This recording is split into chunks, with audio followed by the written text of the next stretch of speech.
Hello everyone, welcome back to the podcast. I'm Adrian Lloyd. This is just my stupid opinion. The first thing that we're going to start off talking about today was what ended up happening with Count Dankula. Now, many have already heard it was making all the rounds on social media about Count Dankula, who is a YouTuber. A while ago he got arrested and he was getting charged, went to court for posting a video online of making his pug do the Nazi salute while saying Sieg Heil, and he ended up posting it online. He even said it was to piss off his girlfriend, really more than anything. That's what it was, and have some laughs. That's what he was doing in the video. He was having some laughs. Because of this, he was found guilty of a bullshit charge.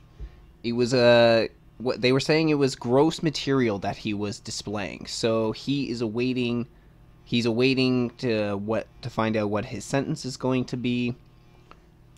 And and I haven't heard what happened since then, but he said that he was meeting with government officials to figure out whether his freedom of mobility should be restricted. Pretty much whether he should be placed on house arrest and have a GPS ankle bracelet attached to him. All this over a video and a joke. Now, Count Dankula, this was in the UK where this took place. But it really shows how England and a lot of these other countries are starting to go to the shit when it comes to freedom of speech. Now, I can't really just rope all other countries in. That maybe that's not unfair to me to do off the start. But it shows how England is going to shit when we're talking about the fight for free speech. This really is the death of free speech in the UK. If somebody is now being arrested over a joke because the government is saying that it is hate speech, then the UK is already lost to us. It's unfortunate to say, but this is if we were bear in mind that right now it is a conservative government. And these are the people that are charging this Count Dankula for this. Now, Count Dankula himself has, at least in the past, I don't know if he still thinks this way today, but in the past, he said that he's closer to a communist than anything else. I'm sure maybe he's changed his tune by now, but really what we're seeing in Britain is we are seeing the government really trying to repress its citizens and not talk about certain subjects. And now, while it's a joke in this case, we're seeing in much bigger cases, in much more dangerous cases as well in Britain. We just found out that the police have been actively covering up these Muslim grooming gangs that have been going on in England, or just throughout the UK. That it's been much worse than we ever thought. And that the police have actually been trying to get people they have actually been avoiding charging certain people due to the fact they are afraid of being called racist. That they believe that this is going to be something that they'll be leveled against them because they're going after criminals. This is what the Marxist plan is.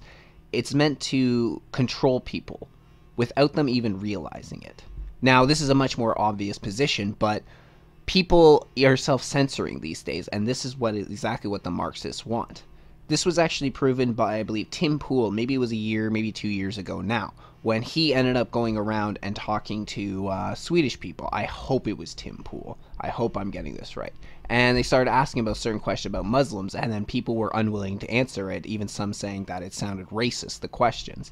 This is the mindset that all the people have gone into these days. This is the mindset that they have, that they can't talk about certain subjects because it may be perceived non-PC, that it might offend somebody. Any good conversation, any good subject worth conversing in, is a subject that will offend somebody. And in a day and age where everybody's offended, there's no even real point of bothering anymore, of trying to uphold other people's feelings. In fact, in a lot of ways, you're doing more damage than good. Now, because of it, some subjects are now taboo. Some subjects are restricted. And that is actually literally putting lives at risk. Because there was an article that came out just a week, maybe 2 weeks ago, that was talking about how the grooming gangs, how over 1,000 girls have been abducted by these grooming gangs in England. in the UK. I keep calling it England, but it's just the overall general area of the UK. So they're being abducted. Nobody is looking for them. Nobody is trying to do anything. And in a lot of times, the police or the government officials are trying to make it seem as if these girls are at fault. All because they're afraid of being perceived as racist.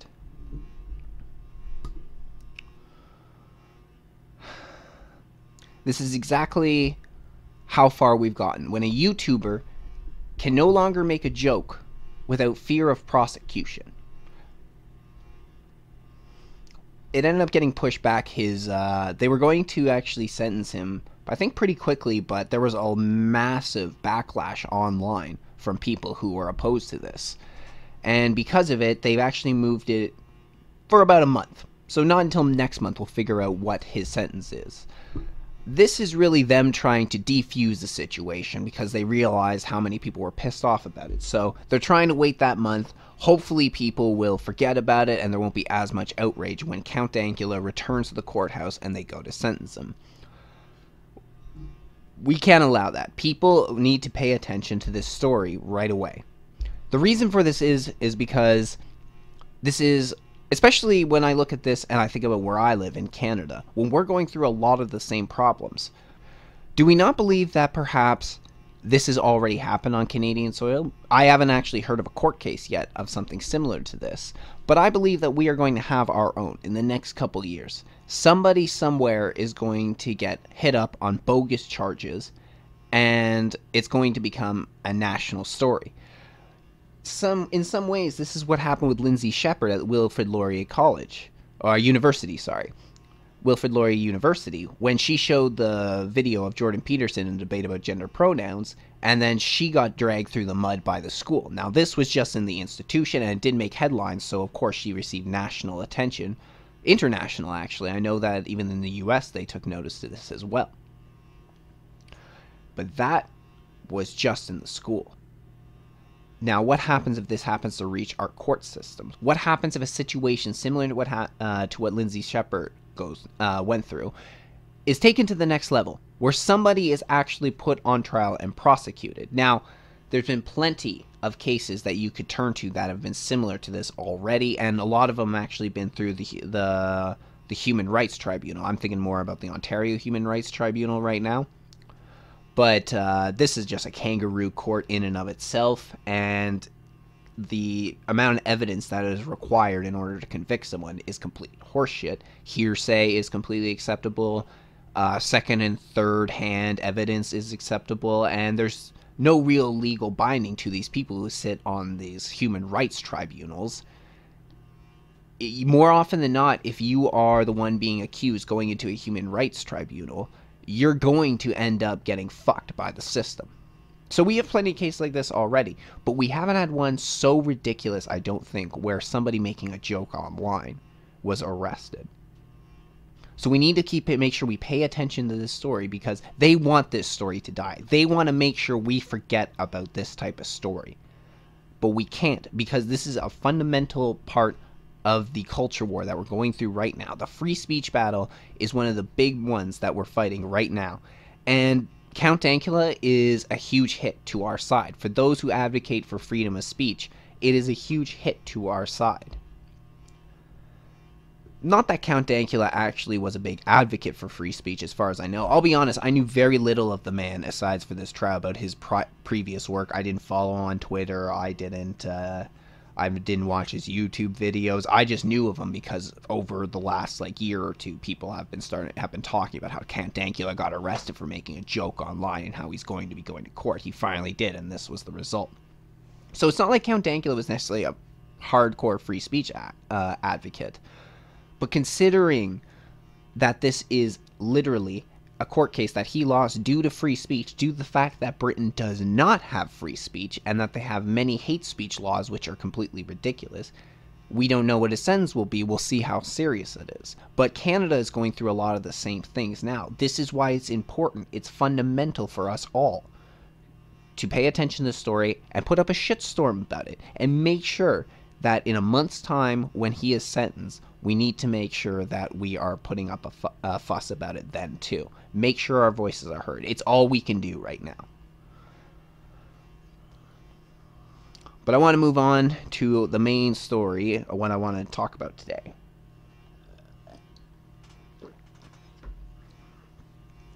And that is Bill C-71, an act to amend certain acts and regulations in relation to firearms. It received its first reading on March 20th, 2018, so I'm filming this on the 24th. So 4 days ago was the very first reading. Now, as you can already tell by the name, this is the government legislation when it comes to guns. And they feel that gun control is not strict enough in Canada and that they need to do more.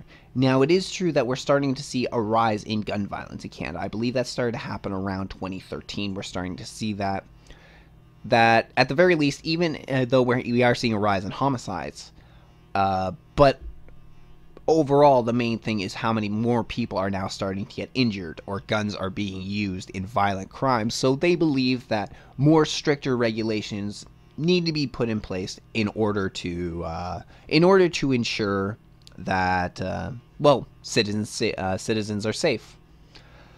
But the regulations, as you all can imagine, are not actually doing anything to really prevent any violence. This is like you read through the bill and it's complete garbage. There's nothing in here that is helping the people whatsoever, that is actually going to commit us to more safety. Because they want to make some amendments to how you travel with your weapons, because as you know, I can't remember what it's actually called. I'll see if I can find it in a minute. But as you know, underneath our previous conservative government, Harper's government, he abolished both. It was the long barrel registration, and he also made mobility with weapons much more. It's much easier in Canada, although we can't say it's necessarily easy to move around with a gun in Canada, to transport a gun in Canada. They want to put in place more regulations regarding how you transport with them. More guns are now being placed on the prohibited list, which is the highest, the third tier gun license you need. So, the higher up the license you go, the less amount of people that are able to get them. They also, I just saw it here, they're making amendments to they are making amendments to the Access of Information Act and the Privacy Act. So again, this will have to do with registration. Now, what they want to end up doing is, right now, if you want to buy a gun in Canada, how it works is when you go in and you do your background check, they background check you for 5 years. 5 years is how far back they'll go to check and see see if there's anything there that would prevent them from selling you a rifle or whatever gun you happen to be buying at the time. Now they want to make it your entire lifetime, which makes it much more significant if somebody wanted to find something and have a reason to not sell you a gun. Because haven't we all made stupid mistakes in our past? I mean, if you're about my age and they want to go back 5 years, okay, I haven't broken the law or anything during that time, so I had nothing to worry about that. But if you're a little bit older and then they want to go back over your whole life, see, again, in my case, if we're talking about my whole life, I've only spent so many years as an adult, so I don't think my teenage years would be a big impact. Perhaps, maybe not. But for somebody who's older, some things that have happened throughout their life might prevent them from getting a gun. Now, this could not be anything significant, but if you have a criminal record, they're not going to allow you. Now, a criminal record doesn't necessarily have to be a violent criminal record that'll prevent you from getting a gun. It doesn't have to be that you have a record of assault in order to get you a gun. But if you have some problems and run-ins in the past with the law when you were younger and a little more dumber or stuff, this will be taken into account. Now, if you're, say, a 40-year-old man who's grown up since then and is a responsible citizen, and you are going to be a responsible gun owner, I don't see why that should prevent you from getting a gun. Many have been saying that the real point of this is civil disarmament, that this is the point of the bill. Now, we'll get back to that in just a minute. But let's just go through. So the Canadian law requires that an individual has a valid license under the Firearms Act in order to own or possess a firearm or to purchase ammunition. There is a screening process that must be completed prior to obtaining a firearm license, which includes a safety course, criminal history and background check, personal references, and a mandatory waiting period. Until April 5th, 2012, all three categories of firearms were required by law to be registered. In 2012, the requirement to register non-restricted firearms was revoked, and this had to do with the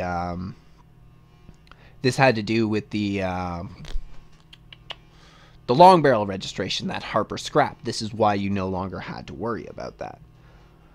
And it goes on to say, due to legal action, the registration of non-restricted firearms is ongoing in Quebec. So that is what the law says about owning and buying a firearm. Now, the reason that the government put this in place, they have a couple different reasons. They said to keep communities safe, the government of Canada is strengthening Canada's gun laws in a common sense focused and effective way. Legislation introduced today prioritizes public safety and effective police work while respecting law-abiding firearm owners. That last part is not true at all. It does not respect law-abiding firearm owners, because law-abiding firearm owners are the first people that are going to be affected by this. Now, before we get into the details itself, the reason why that we can't really abolish firearms, especially in Canada, why it's stupid, is how many people live in rural areas. Now, they have reasons in rural areas that they need their guns, and this cannot include that the police are not around. This is not in same proximity as in the city, so they may actually require to defend themselves should somebody come on their property and try to attack them, which happens a lot. And then we also have wild animals. I mean, we live in Canada. How much of our area is like forest? And we have plenty of wildlife. Grizzlies, mooses, and wolves. These are all real threats to Canadian citizens living in rural areas. And if you're a farmer, that's even more of a threat if you have, and a lot of, maybe not those animals particularly if you're an agricultural farmer, but if you have animals, you're breeding pigs or something like that, or chickens. These wild animals can actually affect your stock. So you need to be able to protect the animals underneath your care. If you have more agricultural farms, while maybe these animals in particular aren't the problem, you do have animals that are going to go after your farms, eat your plants, eat your vegetables, and this is going to affect your profits again. These farmers are going to need some way to get rid of these animals, and if these animals keep coming back, then they're going to need ways to get rid of them permanently. A gun. They have reasons that they actually need to own their firearms. But that's just, the overall basic reason why someone more in the rural areas, let's say, would need a gun. Even in the city, they're starting to say that a lot of Canadians no longer would actually support a full-out gun ban in the urban areas. But I wouldn't, because, again, you're going to disarm the public, but you're just going to leave the criminals with all the weapons, because they're not going to throw away their guns. They're not going to hand over their guns. Absolutely not. But the reason why this is not going to work, this legislation, is because it is going after law-abiding citizens and people who go through the legal process of getting their weapons. Now, what we do know was through facts from StatsCan is that most homicides are committed with handguns. Number one, that 62% of homicides are committed with handguns. Most of these guns that they're going after are not handguns. They are rifles that they are going after, and they're moving up the list. So already they're going after the wrong type of weapons in this legislation. They say 33% of homicides overall are committed with a gun. So most homicides that are committed with... So I just want to clarify what I also said earlier. Most homicides that are committed with a gun are committed with a handgun. That was a 62%. And then 33% of homicides overall are committed with a gun. So 66% of overall homicides are still not committed with an actual firearm. Now, a firearm does increase the risk, of if somebody is going to try and kill, say, their spouse, it does increase the chances that they will succeed in killing, say, their spouse or who they're trying to go after. That is true. But the point is even when we're talking statistics, most people don't use firearms.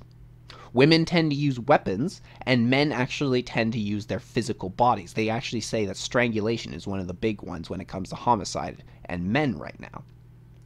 And that one, I believe, has more to do also with, I think, domestic violence. I think those stats, so that's probably why when they were talking about physical body and strangulation, it was a mixture of the two. So they're talking beating the crap out of somebody and strangulation. So those are the ones that are most likely to happen with a guy. And when it's a woman, they're usually going to use a weapon. And when I say a weapon, it's more like a blunt object, like a bat or something like that. That is more likely what they're going to use to try and commit their homicides, if we're not talking about the standard, which is poison. And then even if we're taking that into consideration, even if we take stuff like domestic violence into consideration, which, yes, it happens, domestic homicides happen, murder-suicides happen all the time. In fact, actually, when I was a kid, I was part of a group. I can't remember what it was called anymore, just because it was so long ago. Years later, I found out a kid that I was involved with, his father committed a murder-suicide. He didn't live that far from me. I didn't know the kid after this, like, it's one of those kid groups you do when you're, like, forgetting 6, 7, 8 or something like that, like scouts or something like that. But anyway, it turns out later on in life that that kid, one of the kids that I was involved, that I knew from there, his father did a murder-suicide. So it happens, and he did it with a gun. So it happens. It happens. Absolutely, it happens. But even if we're taking that into consideration, most homicides are still gang-related. So, gangs. Groups of criminals who don't give a fuck about the law and will use whatever illegal means and methods in order to reach their end goal, whatever that may be, which is usually money, whether that be through selling drugs or security or hustling people over, whatever way, it's to get to their end goal.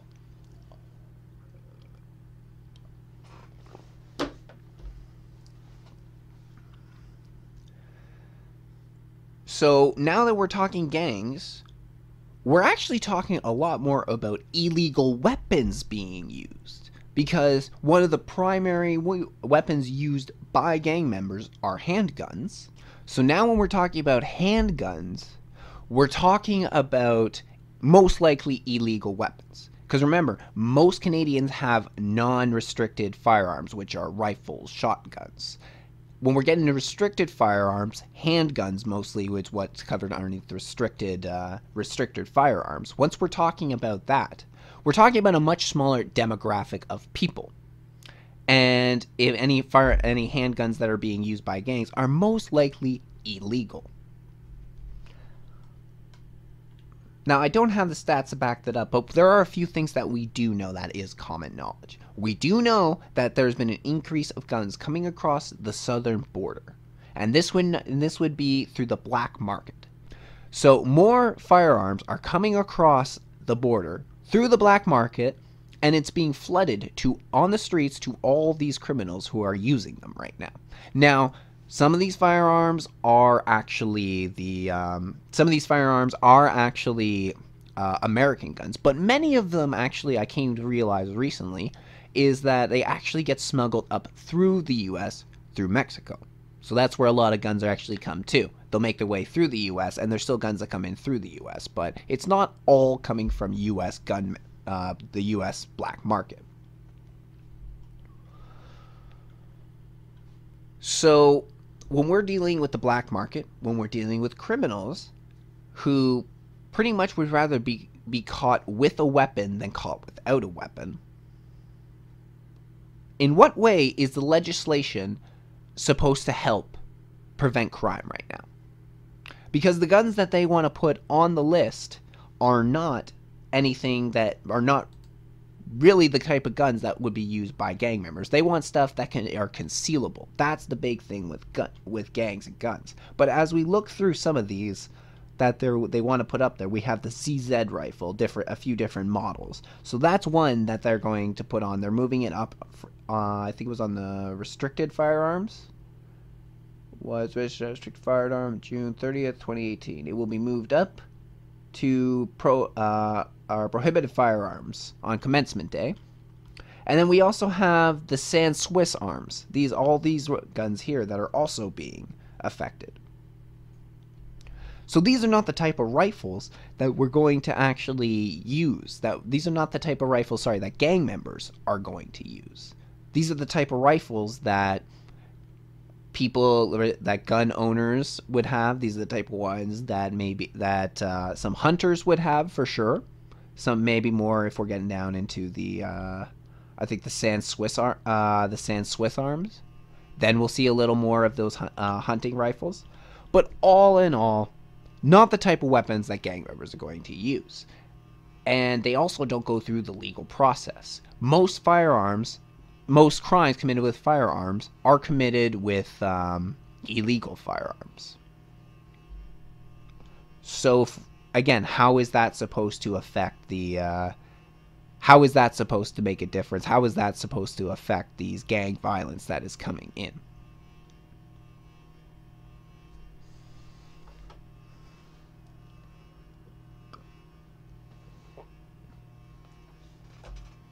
And also, even some of the numbers that they use while trying to justify this they tried to use specific language to trick you into thinking a certain way, trick you into believing something. Here we go down here. It says there are 2,465 criminal violations involving firearms in 2016, an increase of 30% since 2013. StatsCan said, Gun homicides were up by 2/3 from 134 in 2013 to 223 in 2016. So, but when we're talking about that first part, when they're talking about the 2,465 criminal violations, the term criminal violations is very vague. See, a criminal violation could mean well, first of all, a violation means civil or criminal cases, and it also includes careless use and storage of a gun. So that doesn't necessarily mean we're talking about gun violence. However, as we can see, the gun homicides were up. That has to do with the gang violence we're getting into again. But once again, this legislation does nothing.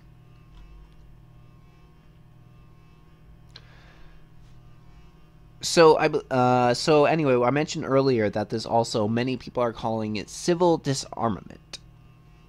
Is that an accurate term to call it, civil disarmament?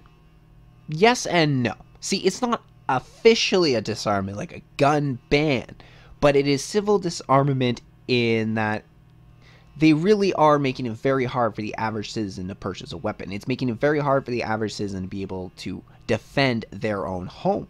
And when it comes to the laws of self-defense in Canada, which I'm actually making a video that's going deeper into, I'm going to put out a video that's going to go deeper into Canadian gun laws and self-defense laws. But when it comes to self-defense laws, it's very vague in Canada. We always have, whenever somebody fires a gun and kills somebody in defense of their own property or their own life, we still have a very large court case that goes on. It's not, the person on trial is not sure if they're going to get off if they really have a case of self-defense. So that is a problem that we have right now. But the government's real job, what they're really doing, it is a civil disarmament, because it's making it much more difficult for the average citizen to be able to purchase a weapon. And it's not what the government, especially the Canadian government, it's not like they really want people to be able to purchase their firearms right now. Last thing they want would be something like America, where you could have a civil militia essentially at a moment's notice. They wouldn't want that. Even putting back in place something like the long barrel registration, just completely undoing everything that Harper did back when he was in office. So another reason that this is kind of a pointless legislation is because before 1990, Canada's gun violence was primarily rifles and shotgun use. But ever since the 1990s, when we've been starting to see a more increase in some violent crimes taking place in gun violence, let's say, It also came from better black market weapons coming across the border. Better access to the weapons means that the criminals can do more, can hurt more people with the guns. They can kill more people with the guns. Something that's worth taking in consideration, too, is that as we've seen an increase in immigration, this is when the gun violence has started to go up.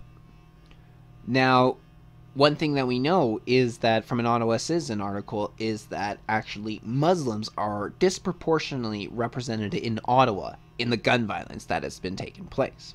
See, we have in Ottawa has been kind of a shithole when it comes to gangs starting to get out of hand and violence taking place everywhere. Lots of areas where you'll hear gunshots these days.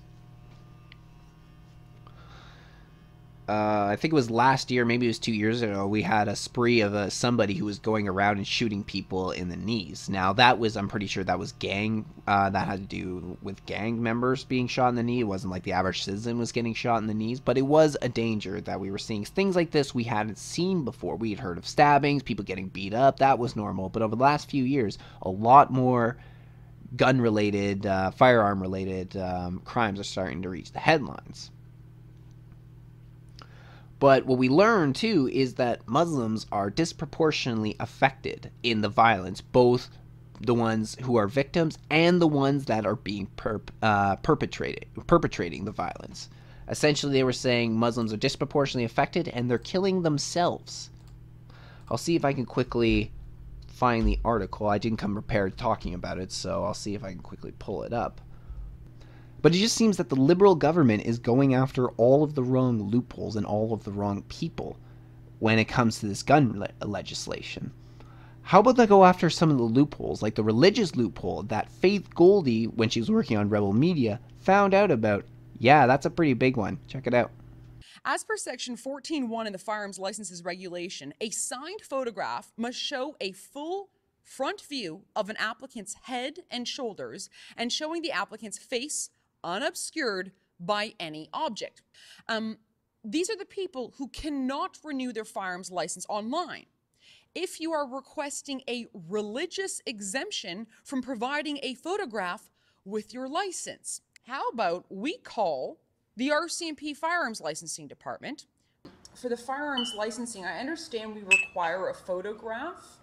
However, I'm a fully veiled woman, and I'm just wondering how that works. So, in order for a photo exemption to go through, you would be required to have a declaration from your religious organization or group stating that they are exempt from sending a photograph. And that's it? And then how would my license look? Is it just with my name and my height and kind of my date of birth and stuff like that? Yeah. And then, so... There just would not be a photo. Okay, and then I just present just that usual license then when I wish to purchase a firearm, correct? Correct, yeah. All right, thank you so much. I appreciate it. You're welcome. Thanks for calling. All right, bye-bye. Bye-bye. What? I don't know whether to laugh or to cry. That was only about a year ago or something like that, maybe not even. So, Faith Goldie found out that if you're a Muslim woman who is veiled and you say you want your picture taken with the veil on, apparently that's completely acceptable. But people who buy certain weapons who are law-abiding citizens are actually more of a threat than that? No way. That's way more dangerous. So in the end, I think this gun legislation is just Trudeau, well, I never trust any sort of legislation that Trudeau passes, especially when he says he's trying to do it for the benefit of the people. So don't trust Trudeau when he says he's doing it for the benefit of the people, which I know none of my viewers will for sure. But I'm actually would like to keep my eyes open in the future for if Trudeau wants to make more advancements in gun regulation. Well, Canada, we've always had pretty stiff regulations around their gun. Apparently, the Trudeau government still feels that this is not enough. They still feel that we need tighter regulations in order to get a handle on crime. But as we've already shown through statistics, this won't do anything. it will only affect the law-abiding citizen. It will only affect those that actually go through the legal process. And anybody else that wants to do it through illegal means, this legislation is not going to stop them. It means that the individual citizen will not be armed while the criminals will be. See, one thing that's happened a couple times in America, a few different areas, is that I'm trying to remember, but when I did a live stream with Tom Binns a couple months back, he mentioned about a small area where crime was getting out of hand. Actually, specifically, it was, I believe, carjackings. And then the city implemented a conceal and carry, or it was stated implemented conceal and carry. And then the crime rates dropped by 80%. And that was because nobody knew who was armed and who wasn't. And even if we want to talk about mass shootings right now, even if we want to go there, one thing that has been clear is many of these mass shootings take places in areas where there are no guns, where there is a lot of gun control. See, even with gun control, you will always have guns around. People can have access to guns. And if they're going to commit a mass shooting, they will find a way to get a gun and commit a mass shooting, or they'll find another way to do it. And that might involve making pipe bombs or other sort of explosives, which in the internet age, you can easily find at home. So you can't stop the people from actually committing acts of terror like this. But what you can do is prepare against it appropriately. Where there have been times where mass shooters have attempted to gun down, have attempted to go into areas where there are lots of guns, they end up getting shot down immediately. This happened in another school shooting that took place just this past week, in which the gunman went in and there was an armed resource officer there, and he ended up pulling out his gun and shooting down the gunman. Now, 2 people ended up getting injured. I believe 2 students ended up getting injured already by the shootout. But the only person that died was the gunman. That would have been way worse if there was no resource officer with a gun. That would have turned into a mass slaughter that probably would have made headlines.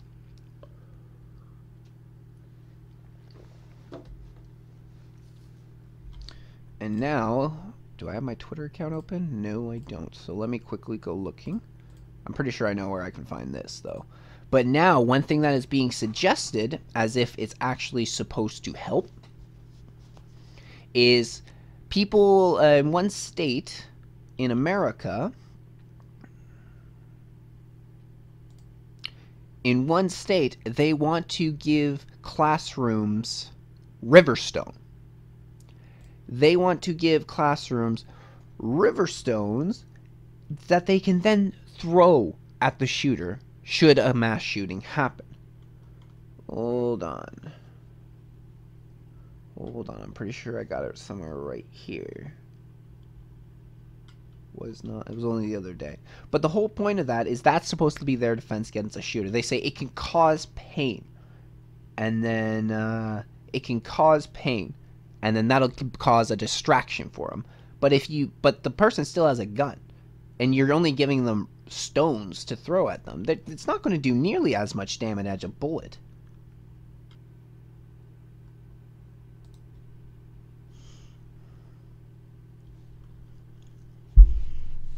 Okay, yeah, sorry, I don't know why it took me so long to find that. It actually wasn't far down the list, but apparently I missed it. But it says, Pennsylvania school, it's from ABC News, it was tweeted out the other day. Pennsylvania school district stocks its classroom with stones as last ditch to fight off potential shooters, superintendent says. You can throw them very hard, and they will create or cause pain, which can distract. Are you fucking kidding me? That's your plan, to give them stones. I mean, I actually am not completely in favor of arming the teachers, just I could see that being more of a disaster. But if we're talking about armed officers, armed security guards on school campuses, then we're getting in a much more realistic place, I think, because it's somebody who is trained to have a weapon, to walk around with a weapon and use the weapon. Now, don't get me wrong. In this situation, they want to implement conceal and carry. It would be most of the time if not all the time, it would be teachers who were responsible gun owners. However, we've already seen that be a problem. There was a professor who was doing that, conceal and carry, and he accidentally shot the gun off in class. So already, maybe they're not the best idea. But this is the point we're getting, that people really are getting to. They're just trying to ban all the guns, and then they're saying, we'll give you stones. You can't stop the bad guys from getting a gun, and the only thing that's going to stop the bad guy with a gun is another person with a gun, but you need him to be a good guy with a gun. So I'd rather make sure that the good guys have the guns. If the bad guys are going to have the guns, then the good guys have to have the guns. A few years ago, this was the problem with the RCMP officers that got killed up in Moncton, I think it was. It was like 4 RCMP officers who got gunned down because the bad guy had a good long-range rifle, and the police didn't. They had their pistols. So they just ended up getting cut down. They were unprepared for the situation. But if they had been, then maybe at least a couple of those officers would have been alive today. So, this legislation is a piece of shit, and do not be fooled by it. Do not be fooled by it. All it is trying to do is disarm you and virtue signal to Trudeau's left to say, look, I'm doing something. Aren't I so fucking great? But in the end, Trudeau is actually not doing anything that benefits the people. He's only doing something that's going to hurt us in the end. And one thing, too, that also I can't help but feel that seems a little related is that there was a article that came out of iPolitics not too long ago, just a few days ago, I believe. I'll have to check the date again. But there was an article that came out that talked about the government starting to make they were going to make scheduled stops on certain farms. They had to be there were specifics around the reasons why the farmers were being checked up on. I think it was if they had to do with hiring temporary workers. But in this, they said in 6 years after hiring the temporary workers, that a government agent will come onto the property in order to inspect it, and this doesn't even have to include you being home, the property owner being home. They'll come by and do an inspection. And I also know that the rural areas have all the guns, that this is where most of the guns are located. It almost seems to me that the government is trying to control the rural areas first. The ones who actually could put up an uprising, the ones that could actually be a problem. It seems like they're trying to get control of them first. I don't know, maybe it's just me, but that's how I feel. Oh, and the last thing I did want to say was that in the past, many of long-term record keeping for gun owners in other countries has actually been used as a hit list to know who the government has to disarm first. That's been used in the past by previous governments, not necessarily the Canadian government, but it is a tactic that is used. That is one thing when it comes to long-term registration with the government for weapons. That has been a problem. So, what I would say is, I'm not even a gun owner and this concerns me, but if you are, keep a close eye on government regulation, including anything to do with firearms related, because I get the feeling that this is not the end of Trudeau's gun regulations. So the next thing that we want to do now as Canadians is, it seems that Trudeau and the Liberal government, they've decided that it's time for Canada to get back out into the world to continue its great job of peacekeeping. Because he's sending some of our troops to Mali. Some Canadian troops are going to be sent to Mali on a mission. It's part of, over 200 Canadian Aviation Task Force members are being sent. And yes, because it's Trudeau, gender diversity is important in order to stabilize the region. Yes, it is important. We need to make sure that there's a diverse of gender, and you know what? Race diversion too. If you do not have race diversion, you do not have gender diversion, there is no way we can possibly complete this mission in Mali. Alright, now that we got that covered, so far, Mali is a fucking war zone. Mali is a piece of shit country. To quote Donald Trump, it's a shithole. Mali is a shithole. there is pretty much a three-way civil war going on over there, and it fell apart back in I think it was 2012, 2011 or so. Completely fell apart. We have Islamic rebels fighting some other rebels fighting the government. Like, it's a disaster. Since 2013, we've had 162 UN peacekeeping troops who have been killed in this mission. And we want to send over our Canadian troops in order to contribute to this. The French were some of the first to jump into the area, and they ended up putting forward 4,000 to 5,000 French military personnel. So not just soldiers, but all sorts of military personnel in order to try and stabilize the region. It's still not stabilized, but they've been in there since like 2012, I think, is when France went in, or 2013, or just the beginning of 2013, if I remember correctly. So what Canada's going to do is we're going to send these 200 aviation task force members, 2 Chinook transport helicopters, and 4 smaller Griffin helicopters, which will act as armed escorts for the 2 transport aircrafts that we're sending. They will be sent to Mali for 12 months. And what else do we have here? Oh, yeah, and of course, throwing this in, Trudeau, when he was talking about it, said he's pledging $21 million to double the number of women deployed on peacekeeping operations around the world, which he emphasizes as critical to bring peace and stability in conflict-ridden areas. You know, this guy, Trudeau, he's claiming that we need to do our job in peacekeeping, but this is the man who pulled our CF-18 jets out of the airstrikes against ISIS in Syria and Iraq. And in doing so, he left many people on the ground vulnerable. He left many Iraqi troops on the ground that we were at least sided with for the fight vulnerable because they were relying on those airstrikes in order to kind of give them cover. And then America and some of the other countries had to step up their game to make up for the gap that the Canadian CF-18 jets were the gap that was left when Trudeau pulled them out when he became Prime Minister. And he said, we can't do this anymore. You know, we can't be fucking doing this. He made it seem like going up against ISIS, we were fucking awful people and just taking part in the destruction of the region. Like, it seemed like his plan, that at least he was presenting it as, was, you know what, they're pissed off because we're in there already. Let's pull out and just leave them alone, and they'll stop hating us so much. What ended up happening? ISIS spread during that time. Because this was also when Barack Obama was not doing anything. So ISIS went on it was a great year for ISIS that year. And then Donald Trump came into office. And that completely turned, and now we see the state of ISIS. ISIS doesn't have even remotely close to their caliphate that they want anymore.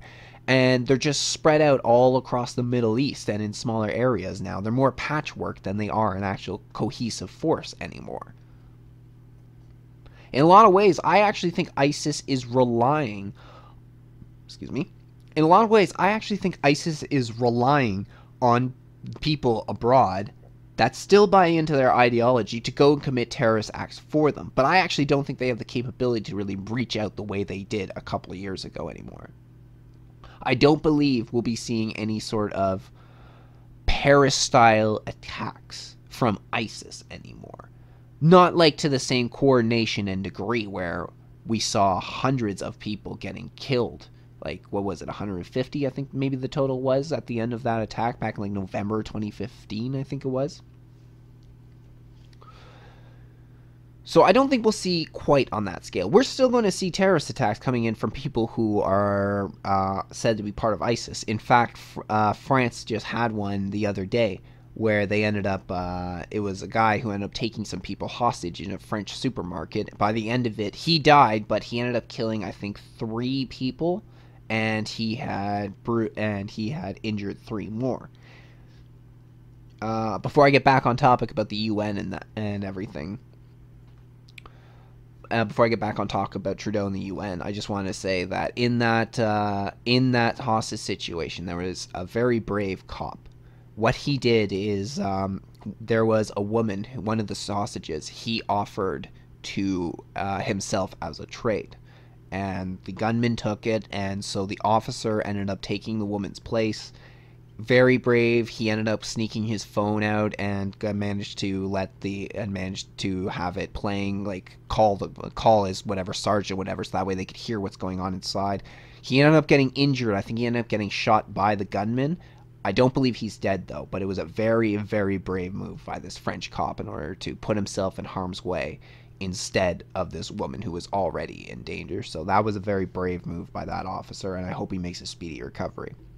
But the reason I'm talking about, I went on the ISIS rant, is because Trudeau didn't want to pledge anything to that. We were pledging with our fighter jets, and we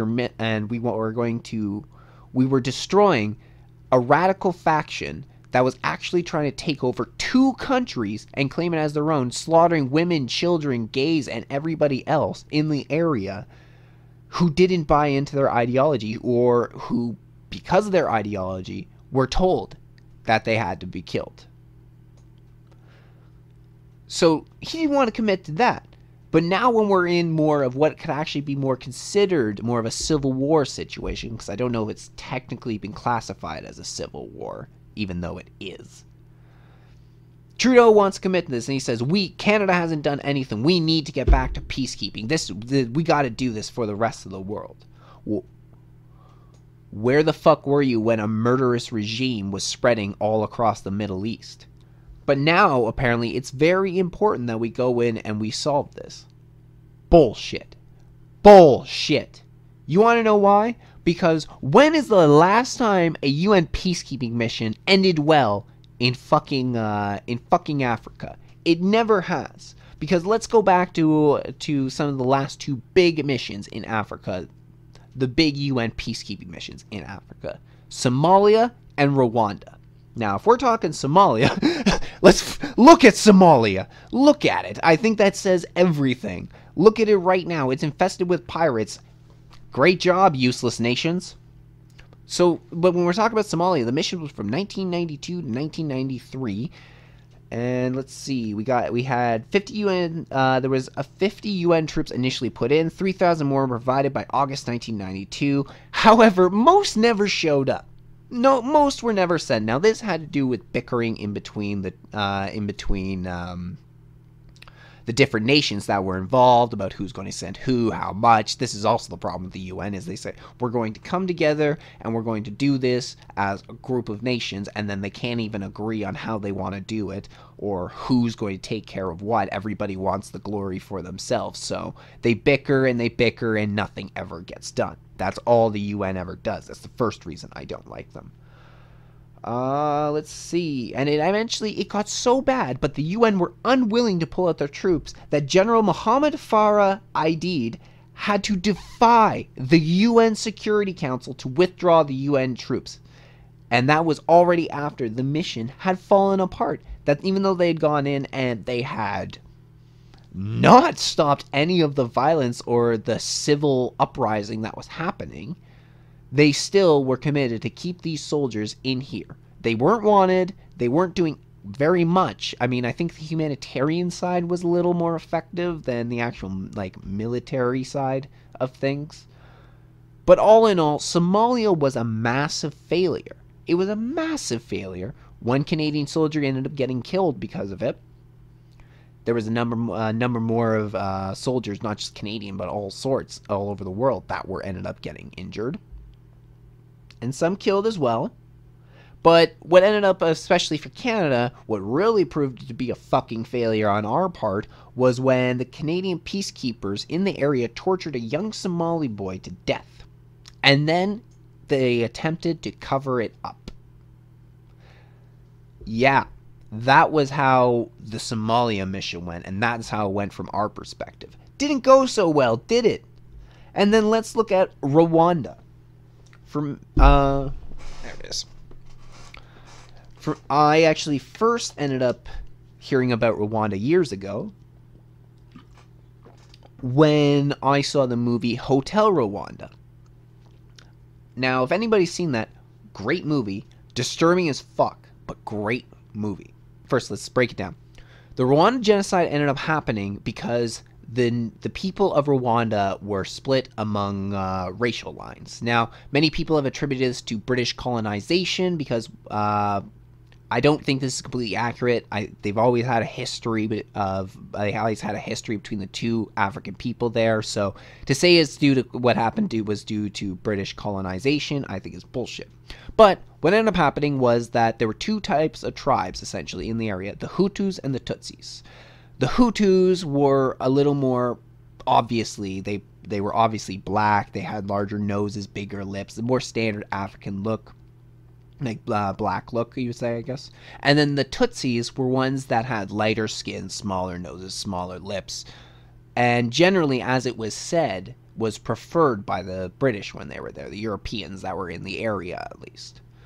So apparently the Tutsis had a little higher social standing during that time, and then after the British left, the UK left, they ended up, the Hutus, who seemed to be the majority, ended up taking over. And then this is when violence against the Tutsis ended up breaking out. Then there was some uprising from the Tutsis as different rebellious factions started fighting against the government. And this eventually led to a full-out civil war, which led to a genocide. Genocide was already starting to take place before the Civil War broke out. But when the Civil War broke out, that was when things really ramped up to the next level. It was 100 days of slaughter, where they don't know the exact projections, but highest projections put it about 1 million dead. So it was from the mission, though, to Rwanda was from 1993 to 1996. Most of the events that we're talking about took place in 1993. Most of the slaughtering, the civil war in Rwanda. And this, again, even amongst the UN, is regarded as a universal fucking failure. And I gotta say, though, it was not actually a failure on Canada's part, though, because the leader at the time was Major General Romeo Dallaire, and he was a member of the Canadian military force who ended up going over and leading this mission on the ground, or one of the leaders at the very least. He constantly tried to intervene.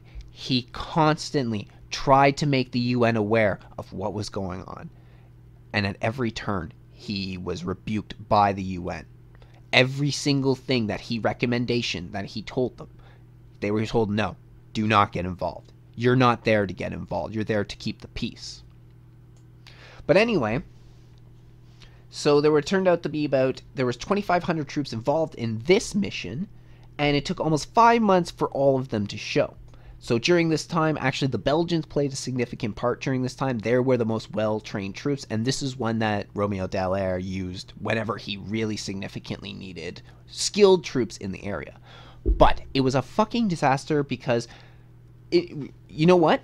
Actually, I believe it was Belgians that happened. Yeah, 10 Belgian troops, actually, at the beginning of this, even though they were well-skilled and well-trained, there was so much confusion around what their rules of engagement were that even though they turned over their weapons to the Hutus at one point, the government forces, and this was after 2 hours of being under fire with very next to no, pretty much no, there was no firing back from their side because they weren't sure what they were allowed to do. So eventually, in the end, they surrendered and turned their weapons over, and all 10 were slaughtered.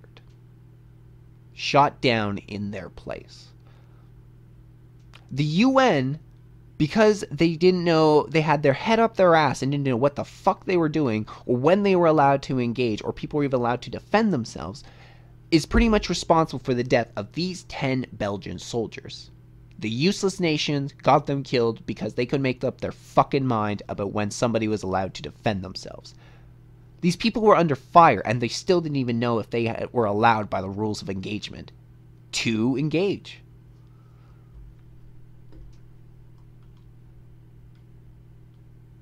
So yeah, and part of the reason was because the UN kept saying that the peacekeepers can't interfere with the sovereignty of another nation. But they're in that nation on a peacekeeping mission. So how the fuck is that supposed to work? Like, if you're there for humanitarian purposes, then you're there for humanitarian purposes. You don't need, then What is the point of these soldiers on the ground? What is the point of these peacekeepers?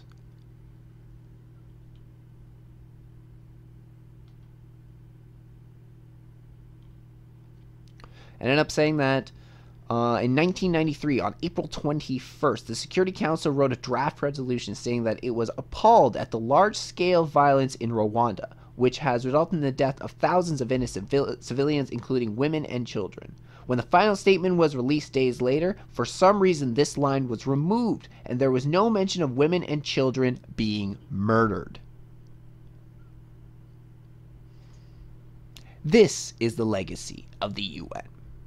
This is what the UN does. The UN is quite literally the useless nations. But what they have done is they've managed to bring all of these nations a lot together underneath this banner of the United Nations and started sucking away their sovereignty. Started not allowing them to operate as independent nations and part of the giant collective of the UN. There's a woman who follows me on Twitter. I follow her. She sent me some stuff. We've interacted a few times. Her name is Indie Media East Coast. And I remember a while ago I was watching one of her videos on YouTube. And she pretty much said that if you see a UN flag hanging in your city, is the universal sign of submission. In a lot of ways, this is absolutely right. Because a UN flag means that you do not have full sovereignty over your nation. That you are being forced by this conglomerate of powerful people, powerful different nations together. You're being forced by this collective to operate in the way that they want. Not in the way you want. That's dangerous. That is really dangerous. That's why I don't trust the UN. I never would trust the UN. But even if we look through the UN website, peacekeeping.un.org, and this mission to Mali,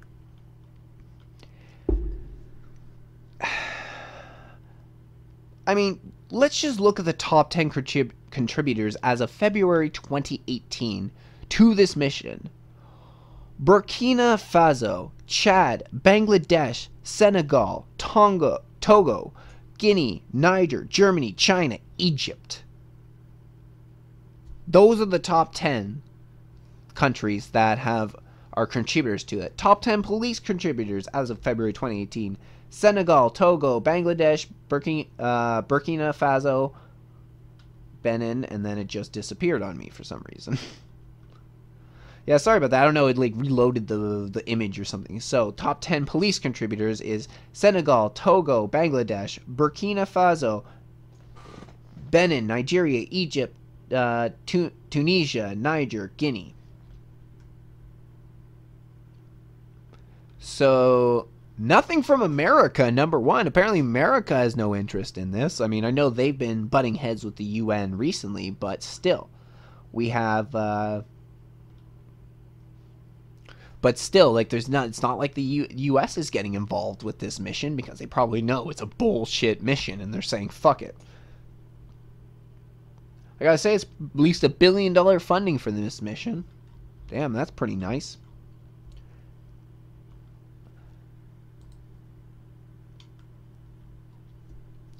One thing that actually did really piss me off that I saw was an article by Fake News CTV.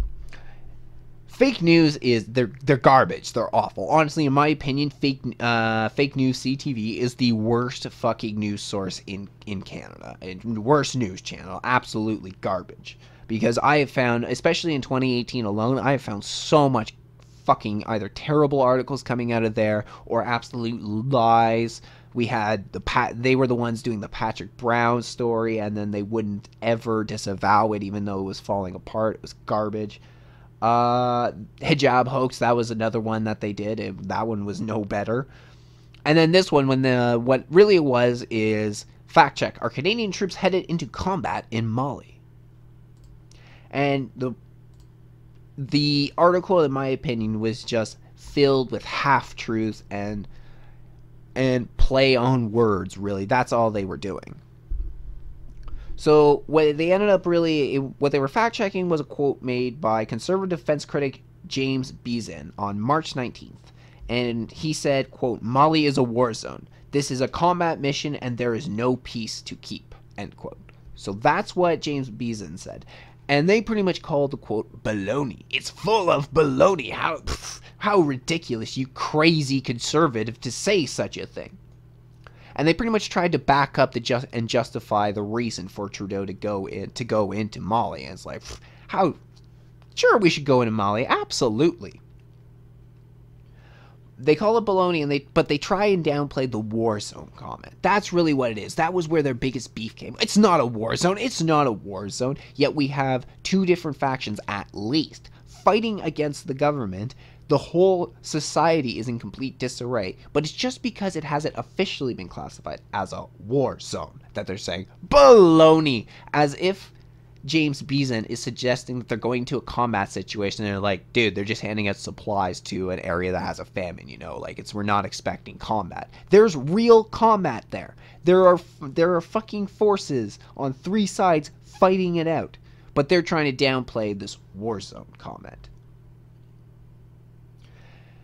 They also failed to bring up Justin Trudeau being able to answer basic questions on this subject. Because let's take a look at when Lisa Raitt from the Conservatives started railing against Trudeau about this mission and talking about how dangerous it is. I understand that we can't mitigate the risk, Mr. Speaker. The question I'm asking is this: what is the risk associated with our Canadian soldiers? They deserve to know this. This is the most dangerous mission in the world right now. This is something we're sending Canadian soldiers into without any information at all from this government. It's absolutely deplorable. Canadians deserve to have the answer.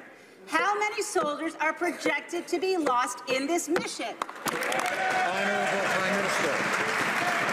Mr. Speaker, unlike the previous government, we've committed to open information and discussions with the members opposite, with all members in this House, on the nature and the moving forward of missions like this. The previous government chose to wrap itself in the flag and use special forces as photo ops while not informing the House about anything.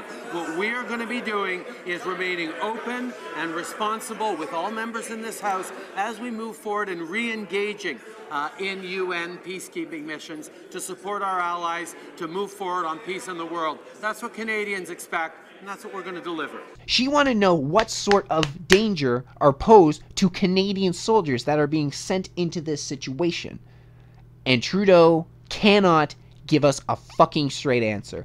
Trudeau has crossed the line in that situation because he's literally talking about putting people, even though they are enlisted soldiers, he's still talking about putting people, Canadian citizens, in an area that could actually be life-threatening to them. And he can't answer the fucking question. This is going way too far when you're putting people in actual combat situations and you won't answer a fucking question.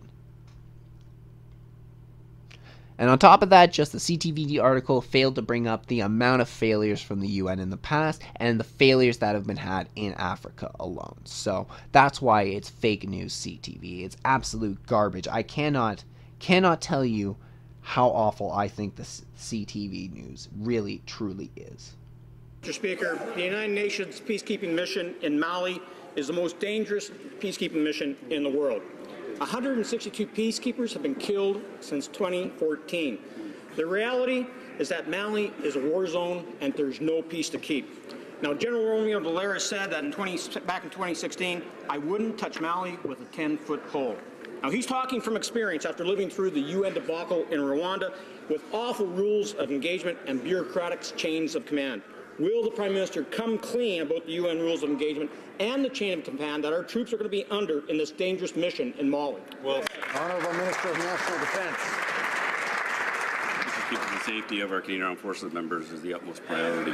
Anywhere we send our members, we make sure, one, I've always stated that we have, with the proper mandate, have the appropriate equipment, Mr. Speaker, the appropriate training, and the rules of engagement. The rules of engagement are set out by the Chief of Defence Staff, Mr. Speaker, and the right of self-defence is always there. We're proud of our equipment that we made yesterday. Thank you, Mr. Speaker. Okay, so two things. We're going to quickly finish up with just going to quickly go over this one story, and then we'll finish up. Just quickly do this one story, and then I'll finish up with the second story, which is maybe a little bit longer, and then we'll end this. So, the first thing is first. Elizabeth May, head of the Green Party, got arrested at a protest for Kinder Morgan pipeline.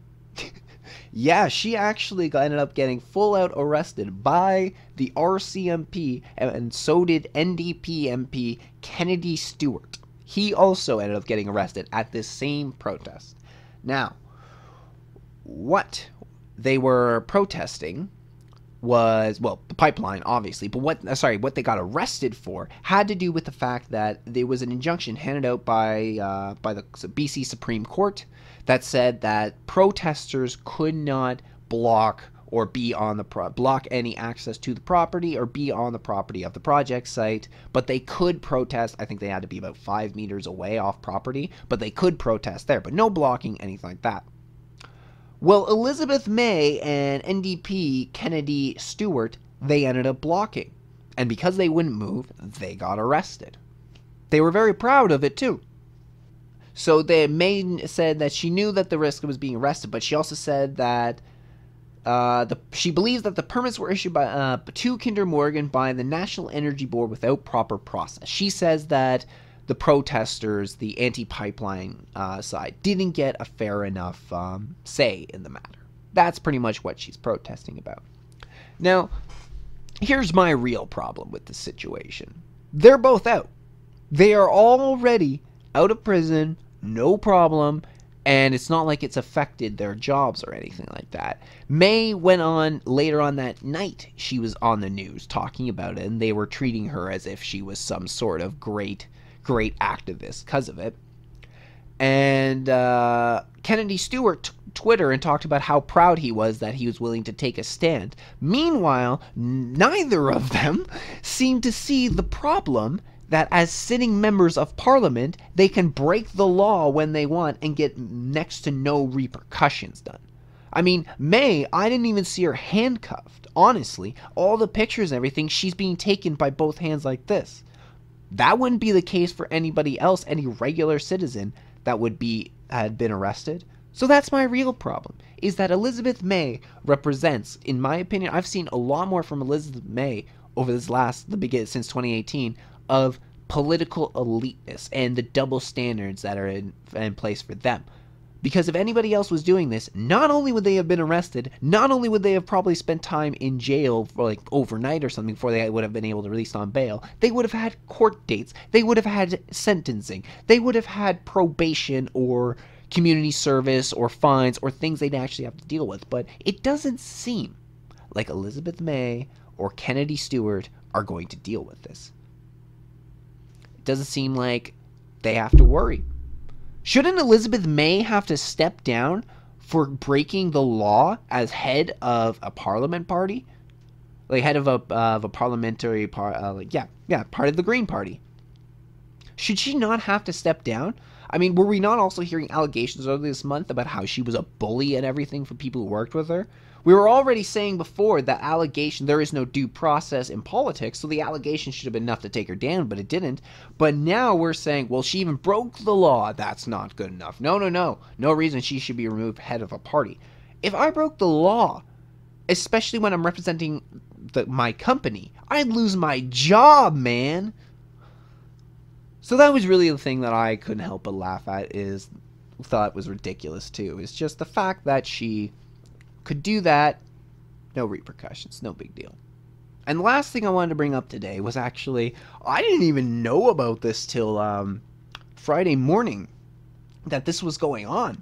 But apparently, not apparently, it happened, the Conservative Party of Canada forced a marathon vote against the Liberal Party at sitting government. So what they did is they put a motion forward, the Conservatives, that they wanted Daniel Jean, who is the Prime Minister's National Security Advisor. Yeah, the Prime Minister's National Security Advisor. They wanted him to come testify before a Public Safety Commission about Trudeau's trip to India and what happened with Jasper Atwal. Remember, Jasper Atwal ended up, was a convicted terrorist who tried to assassinate an Indian MP back in the day. So, and then Trudeau and his cabinet is sticking to it was the Indian government conspiracy. So the Conservatives put forward a motion that they want Daniel Jean to speak about this because they believe that this is one of the, because when that was put forward, it was just one of Trudeau's advisors, and they believe this was the advisor. And Daniel Jean has already refused to come up already, so they wanted an official motion that would have had Daniel Jean come up. The Liberals shot it down.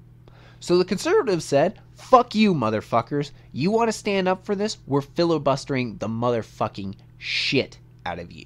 So what they did is they put up 260 confidence votes on the upcoming spending bill that was going to be discussed in Parliament the next day. Now, they did this before the end of the day on Thursday, which means due to parliamentary process, they had to stay and go through all 260 confidence votes. And now what the Conservatives did is they just put a confidence vote for basically every single line, every little area of the spending bill. They ended up doing that, so that way these confidence votes had to be discussed, voted on, every single one before they could keep going through the rest of the before they could move on with the main spending bill itself. But the main reason that they did this was to put pressure on the Liberals, because the Liberals, if they couldn't let these confident votes go through, otherwise their spending bill was complete shit. It would completely fall apart. But they needed every single person on staff, on cabinet, to be there in order to vote down against the Conservatives and the NDP and the rest. They had to be there. Otherwise, if a bunch of them filed out and they didn't have the votes, even if one of these confident votes had gone through and had been approved, that the say the Liberals all filed out till all of a sudden the Conservatives had the majority in the House of Commons, and the confident votes got voted on and it was approved instead of shot down like the Liberals wanted, then that would completely destroy the bill. So they had to be there. They had to vote. 20 hours of voting took place. 20 hours starting Thursday night at 6 p.m. By 6 a.m. Friday morning, they had at least, by rough estimates, 140 votes left before they could end it. The Liberals were expecting them to end it by about 10-11. They said, we've heard the rumors that this is going to end by that time. Just hold out till then. Well, whether that was true or not, I get the feeling the Conservatives probably were going to do that. They were probably like, yeah, you know what, guys, this is getting long. You know, we're pushing 12 hours, so an extra 4. So we're pushing about 16 hours already. Let's end it by about this time, by 10-11.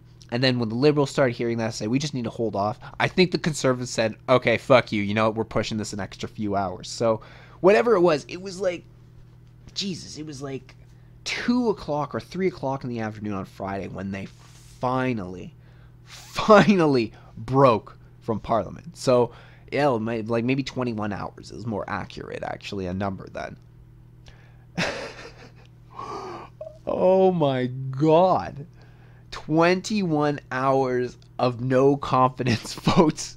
Things got crazy out there. And the main reason they did this was just so that the Liberals would stop defending Justin Trudeau. It was essentially more of a punishment because really, with these confidence votes, they wouldn't have gotten anything they wanted on Jasper Atwell. These were all confidence votes on the upcoming spending bill. So, but it really was a punishment for them, and it was hoping to force some of these Liberals to flip. It was a filibuster. That's what it was. It was a filibuster. There's the type which is more commonly known in the States. Filibustering is more common in the States, but the filibuster, which is used to delay bills, can be used through speeches, which politician stands up and talks for hours on end in order to delay the vote in the parliamentary process. Or you have the filibuster, which was done this way, which is you put forward a bunch of motions in order to just clog up the entire system. But they could not break until they either continued through the whole process or until the Conservatives agreed that enough was enough. Just the way it works. Unfortunately, Trudeau wasn't there. That was the thing that pissed me off. Trudeau was out of town on some other business or some shit like that. In Canada, not out of Canada. He wasn't on vacation again. Surprise, surprise.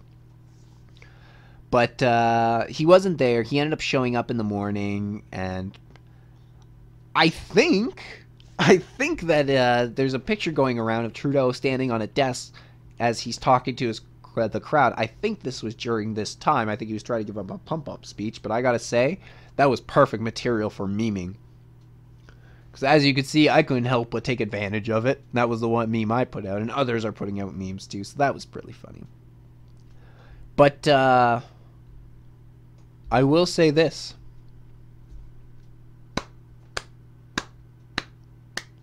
Well done, Conservatives. Well played. That was definitely a good way to give a fuck you to the Liberals. Not only did they probably hate every fucking minute of it, the Liberals, even more than the Conservatives, because at least the Conservatives had something they were fighting for in that moment. They had something they wanted to stick to the Liberals, but the Liberals must have hated every fucking moment of that of those confidence votes. They must have been pissed. And it delayed the parliamentary process. Everything got canceled for the next day in Parliament, and they just canceled Parliament. They were supposed to do a sitting, which is where this voting would have been on the spending bill. I guess it's the spending estimates, I should say, just to be a little more accurate. It's the spending estimates that they're doing, the 2018 spending estimates. So, but that was going to be the voting on that. All that got canceled. They're like, fuck it.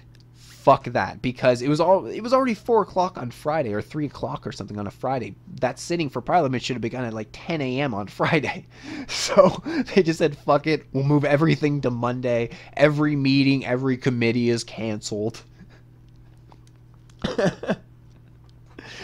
Oh, I have no sympathy for the Liberal Party, because they have defended Justin Trudeau time and time again. Now, some of them could just say, fuck it, it's not worth it anymore, and they probably would give up their position. But that's the sacrifice they would have to pay to speak out for the Canadian people. But they're not doing that.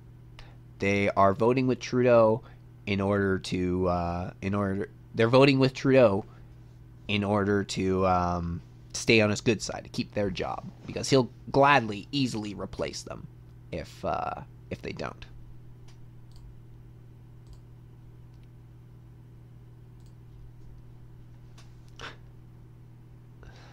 But it would be nice to see some Liberals with a spine that would be willing to actually stand up to Trudeau and say, fuck you, I'm not voting the way you did. There was actually just a NDP politician who voted against his party. I think I have his name. I don't remember his name. It was MP Christofferson, I think, if I remember. I'll put his name below just in a minute in editing. But anyway, he ended up voting against. He was pro-choice, but the government summer jobs program, the one where Trudeau said that any pro-life groups won't get any government funding, he voted against that. The NDP with that, because they were voting in favor of that with Trudeau. He voted against it and said, no, it's not fair. It's not constitutional. It's not part of Canada. It's not part of our rights for the government to say that.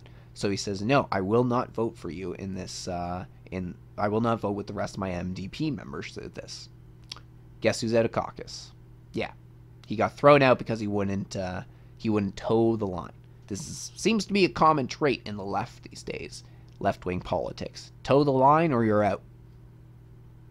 And it's too bad for a lot of these, because he's definitely a veteran politician. He's been in it for years, so it's not like he's just a guy who's going to change his political philosophies overnight. He's just been thrown out of the party. He's been disowned by the left, essentially, now, because he wouldn't vote the way he did. But it doesn't look to me like there's much of a place out there for him. He's still stuck in the left that doesn't want him. Must suck to be on the left these days. Must really suck. You know what? There was still more that was going on that I wanted to cover, but there's too damn much going on right now. I can't even get to it all. But the one thing I wanted to talk about is we're starting to see how when it comes to Canadian elections, we're starting to see about how we may be influenced by data mining as well. Sort of as this whole thing going on with Facebook's and Cambridge Analytical is going on. It seems Canada might not be immune to that sort of manipulation. by the government. Seems our Liberal Party may have actually hired the Canadian man involved with Cambridge Analytics in the past, so doesn't look good. But that's another time because it's been a long episode. But I want to thank you all for joining me on the podcast today. I'm Adrian Lloyd. This is Just My Stupid Opinion.